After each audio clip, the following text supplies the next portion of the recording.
Hey folks, welcome back. Today's been an eventful day because, you know, Tana Mongeau Jojo decided to go to Nikita Dragun's birthday party just hours after Nikita Dragun was caught blackfishing, and James Charles is coming for my neck. Thank goodness my nickname in high school was Wide Neck. Irrelevant news.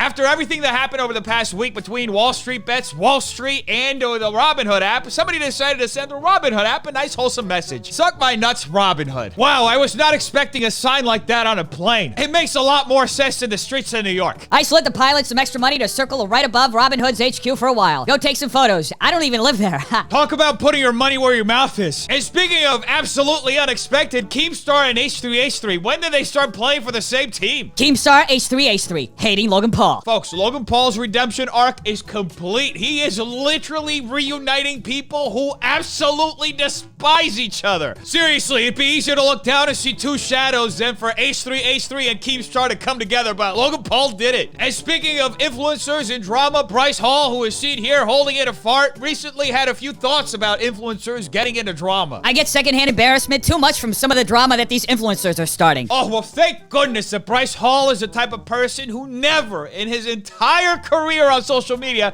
has ever started any form of drama whatsoever. Listen, Dave, I don't have a problem with you. You even said you wanted to mend our relationship in 2021. I wouldn't mind mending with Bryce Hall because it's f***ing up this show a little bit. Even if it is just for views.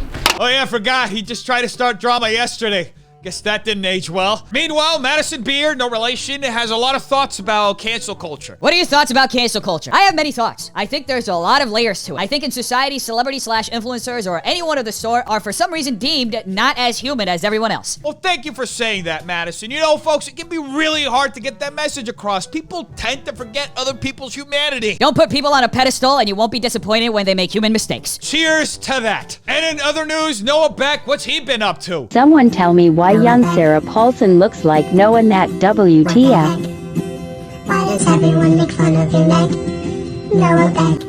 On the positive side, if Sarah Paulson ever needs a stunt double who can do the Renegade, she knows where to find them. And speaking of Renegade, Sephora recently dropped one of their influencers. Thank you for reaching out and bringing this to our attention. We were made aware that Amanda Ensing, an influencer contracted through one of our external vendor campaigns, recently shared content on social media that is not aligned with Sephora's values around inclusivity. As soon as we were informed, we made the decision to cease all programming with Amanda and will not be engaging with her for future partnerships. Wait, Sephora dropped Amanda Ensing, the person who's been making all that commentary that's totally not conspiracy theories over the last couple of months? Why would a brand not want to align itself with something like that? I wonder how Amanda responded. Thank you. My legal team has asked Sephora for more information as to why they were ceasing the relationship. I am disappointed that a brand that claims to be inclusive seems to be excluding conservative voices. I will keep everyone updated. I cannot believe this, folks. We have to shout it from the mountaintops. They are excluding conservative voices. This is unbelievable. We have to get all the lawyers on the phone and sue all of them immediately. This whole situation sounds as plausible as trying to push a luggage cart up an escalator. If Sephora thinks conservative women are dangerous because they believe in MAGA or thinks that conservative women are not aligned with their values around inclusivity, then they don't deserve a dime of our hard-earned money. Hashtag boycott Sephora. Well, that sure makes a lot of sense. Now, excuse me, folks, I gotta go take my medication. I literally just got a lobotomy. This narrative that Amanda Ensing is canceled for being a conservative is a joke. There are plenty of conservative influencers who are doing just fine. How dare anybody imply that conservatives are doing just fine, folks? Everybody knows that conservatives are the most persecuted people in the history of humanity. They can go and storm the Capitol of the United States and the police will literally let them in with no resistance. That is grade A persecution, folks. The difference is Amanda supported and celebrated the on our Capitol, attacked black women, liked / comments on her socials, is spreading dangerous debunked conspiracy theories. When you choose to use your platform to spread propaganda, you choose your fate. You sealed your own destiny, so don't be shocked when brands no longer support you. Now, folks, I'm not going to read Amanda's comments, but if going down a deep, dark journey of delusional fiction is your cup of tea, then feel free to do it. Freedom of speech does not mean freedom from consequences. Wait, hold on, folks. Is this real? Are there actually consequences for being able to say whatever the hell you want, whatever the hell you want, however the hell you want? How is that freedom? I think Charlie D'Amelio's dad, Mark, has some thoughts on it. I would love to see social media platforms do better to elevate positivity. The fact that hate comments get so much attention just perpetuates the negativity. I am not for censorship, but I do support rewarding the good shit. Be nice. Oh, I see. Mark D'Amelio isn't for censorship, but he is for rewarding the thoughts that he likes. And he was a politician, folks. Can you believe that? Anyway, Mark D'Amelio was later asked why he wasn't turning off comments on Charlie's videos since she was getting a lot of hate, and Mark had this to say. If you turn off comments, the haters win. Well, good for you, Mark. Keep subjecting your 16-year-old daughter to an insurmountable amount of digital hate just so you can stick it to the haters. I'm sure whoever's keeping score will care. Anyway, recently somebody noticed a very weird interaction between the D'Amelios and their Hulu series trailer.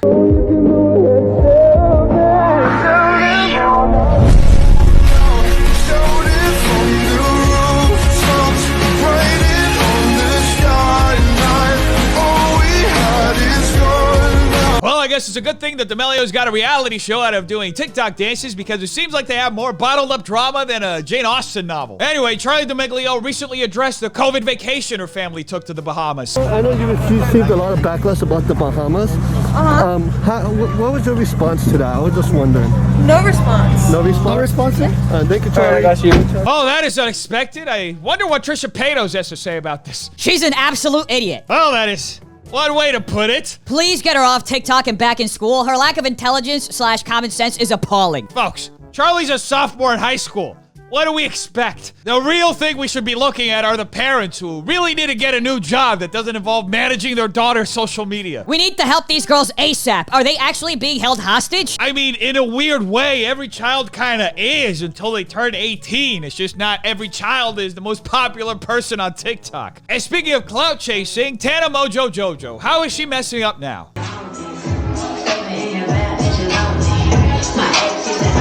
What about it? And what the f about it? Oh, looks like Tana's going for the 2-in-1 virus special. Anyway, that video was taken at Nikita Dragun's birthday party, and Nikita Dragun showed up like this the day of her birthday party, which had a lot of people confused, especially when you consider the way that Nikita looked the day before her birthday party, which is completely different. But more importantly, folks, was there COVID at Nikita's party? According to Nikita, everybody got tested before they were allowed into the party, so I guess that at least one person had to test positive, right? Maybe someday we'll find that out, or not, because, you know, fiction can be fun. She said she was gonna have us be walking into a and I thought she was joking. Happy birthday, dear Nikita. It's not blowing out, Nikita. That's not blowing out, Nikita. I promise you it's not.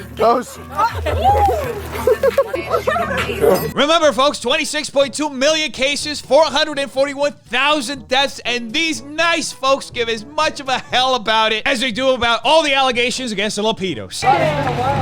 Hey, Sarah, so what's going on with, like, the Tony Lopez situation? How do you feel about his whole situation? I'm sorry, what is happening? Is everything okay with, like, you and Tony?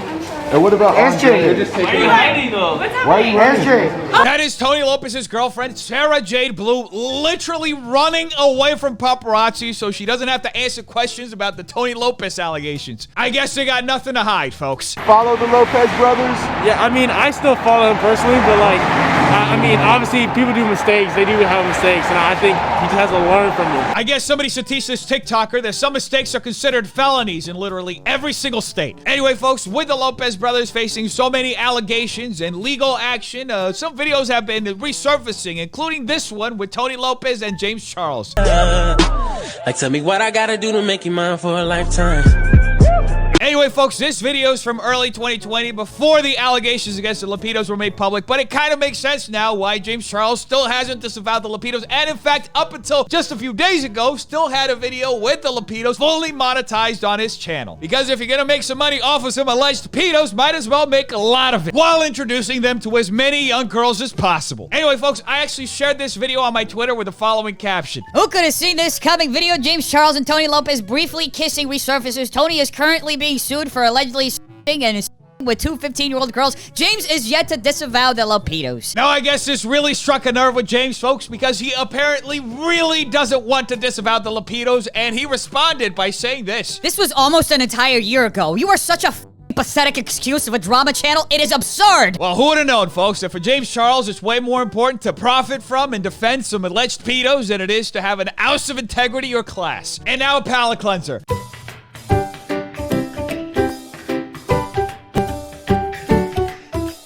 Anyway, defenders, make sure you like and subscribe for more videos like this. Every like will be another time that James Charles unblocks me just so he can insult me and then reblock me. Tell me in the comments down below what do you think. I want to know. Check out these videos right here. They're good too. Make sure to wash your hands. I'll touch your face and stay away from stupid people. Have an amazing day, defenders. I love all of you. Peace.